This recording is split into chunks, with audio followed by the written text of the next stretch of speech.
இந்த காலத்தில் பிள்ளைகள்லாம் படிச்சுட்டு தூர தேசங்களில் இருக்கிறது, வெளியூரில் இருக்கிறது, வெளிநாடுகளில் இருக்கிறது அந்த மாதிரி போயிடுறாங்க. அப்போ பெற்றவங்க பக்கத்தில் இருக்க முடியறதில்ல. அவங்களே விரும்பினாலும் இருக்க முடியறதில்ல.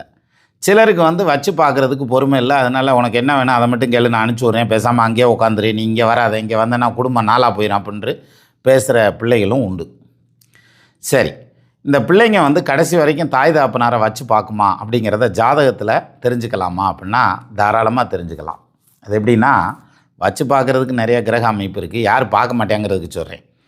லக்னத்துக்கு 2ஆம் இடத்ததிபதி 10ஆம் இடத்துல போய் நிற்கிறாருன்னு வச்சுக்கோங்க. இவங்க தான் தாய் தகப்பனாரை பக்கத்தில் வச்சுக்கிறது ரொம்ப கஷ்டம். இந்த 2ஆம் இடத்ததிபதி 10ஆம் இடத்துல போய் வக்ரமாக இருக்கார், நீசமாக இருக்கார், அஸ்தங்கமாக இருக்கார், பாவகிரகம் சேர்ந்திருக்கார், ராகு எது சேர்ந்திருக்காருன்னு வச்சுங்களேன், நிச்சயமாக அவங்களுக்கு அந்த எண்ணம் இருந்தாலும், தாய் தகப்பனாரை வச்சு பார்த்துக்கணுங்கிற எண்ணம் இருந்தாலும் அவங்களால பார்த்துக்க முடியாது அப்படிங்கிற மாதிரியான ஒரு ஸ்டேட்டஸ் வந்துடும். ஸோ இது தவிர்க்க இயலாத ஒரு விஷயம்.